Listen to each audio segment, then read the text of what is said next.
या देवी सर्वभूतेषु या देवी सर्वभूतेषु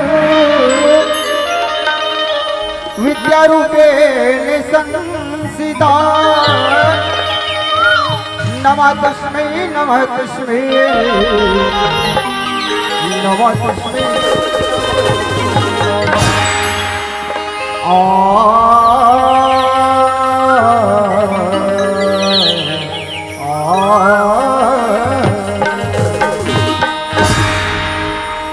काली कैतवा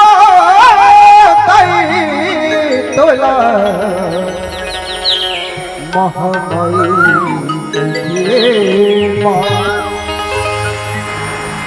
अम्बे कैतवा तोला जगदम्बे काली कैतवा महामयी अम्बे कैतवा जगदम्बे काली कैतवा अम्बे कैतवा जगदम्बे काली कैतवा महामयी अम्बे कैतवा जगदम्बे हरिया बाबा के नाच करिया हरिया बाबा के नाच हरिया काली कैतवा महामाई कैतवा अम्बे कैतवा जगदम्बे कैतवा काली कैतवा महामाई अम्बे कैतवा जगदम्बे कैतवा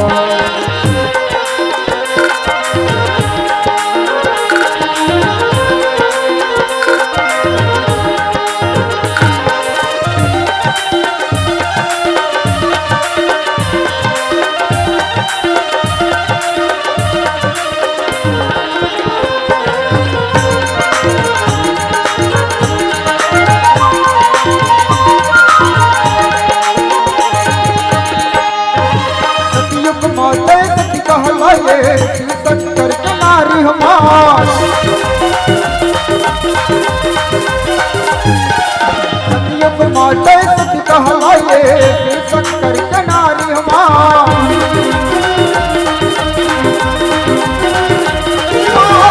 मधुर भजन करे वके जगले करे आई मधुर भजन करे वके जगले करे आई हमार काली कैतवा महामाई कैतवा अम्बे कैतवा जगदम्बे कैतवा दिल दुखिया के दूर हरैया बाबा के नाच करैया दिल दुखिया के दूर हरैया बाबा के नाच करैया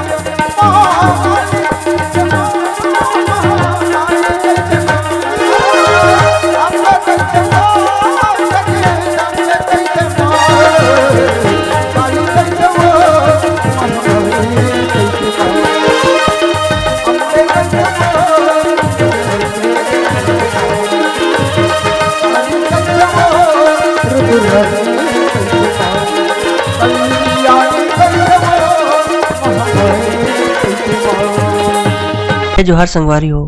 अगर आप मन ला हमार वीडियो पसंद ही सोही तो वीडियो ला लाइक करो और चैनल ला सब्सक्राइब जरूर करो और हाँ बेल आइकन ला जरूर दबाओ ताकि हमार नवा अवैया वीडियो आप मन ला सबले पहले मिले। जय जोहार, जय छत्तीसगढ़।